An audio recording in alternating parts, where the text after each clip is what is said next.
Attitude, c'est une histoire relativement récente. Nous, on a démarré il y a 4 ans avec 2-3 choses vraiment en tête. La première chose, c'était de se dire l'électrique, c'est l'avenir du vélo. Donc on est convaincu que sous peu de temps, on aura plus de vélos électriques que de vélos non électriques. Donc ça, c'était vraiment le premier point. Le deuxième point, en démarrant il y a 4 ans, c'est de se dire qu'il faut qu'on soit sur des niches de marché. C'est-à-dire, je ne veux pas attaquer des grosses marques qui ont des moyens à la fois, techniques et marketing. Donc, quelles sont les quelques niches de marché sur lesquelles on va pouvoir un petit peu travailler.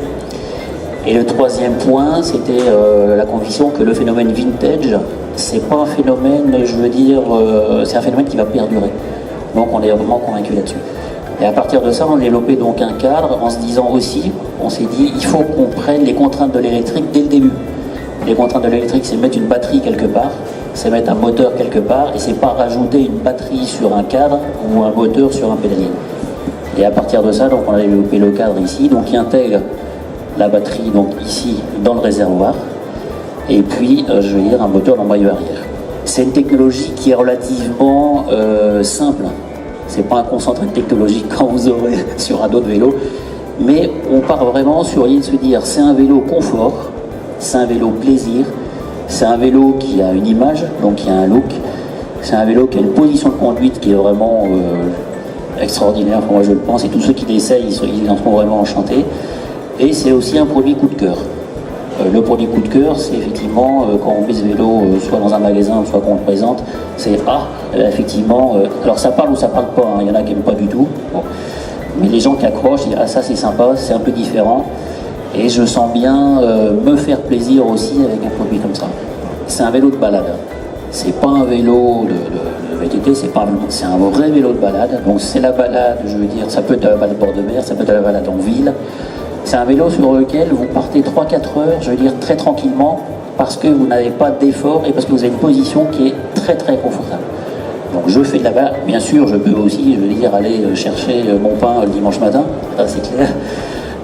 Mais c'est le vélo de balade par excellence.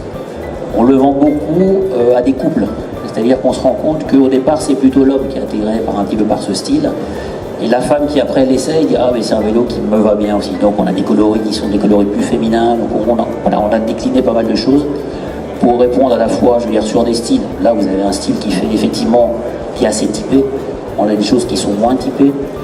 Et on va de plus en plus vers de la personnalisation, donc des produits personnalisés et individualisés. On a conçu le cadre et les réservoirs démontables. Ce qui fait qu'à partir de ce réservoir, donc là je vais vous l'ouvrir, vous allez voir c'est assez simple, donc il comprend la batterie et le contrôleur. Donc technologie, relativement simple mais éprouvée, efficace. Et à partir de ça, effectivement, ça devient un support, soit un support de communication, soit un support de je fais mon vélo pour moi et vraiment pour me faire plaisir. Donc j'ai ramené un exemple là, on a un client qui récemment voulait se faire un vélo dans le style un peu bombardier. Donc, voilà, donc on a fait ça et il va avoir un vélo extraordinaire. À l'arrivée, ce sera son vélo à lui. Il a envie de ça, effectivement, on lui fait un vélo qui va ressembler, à un bombardier. Donc ça c'est de la peinture. C'est une technologie, ce qu'on appelle le water painting, donc une technologie qui permet en fait de peindre sur des surfaces en 3 dimensions. Donc nous sommes basés en Belgique, donc on a démarré à côté de Lille, à Tournai. On a des ateliers là-bas et donc on a dans notre environnement des gens qui sont capables de travailler justement sur la personnalisation de ces vélos. Et vraiment des choses à limiter. Vous verrez, on a travaillé, si vous passez sur le sol, on a travaillé pour les Anglais. Donc avec vraiment un vélo très typé anglais, on va dire, forcément.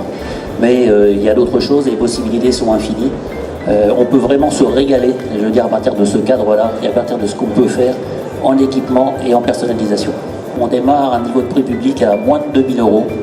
Donc on reste sur quelque chose qui est acceptable. Donc on est entre 2000 et 2700 €, puisque maintenant on a développé le même modèle avec des pneus fat.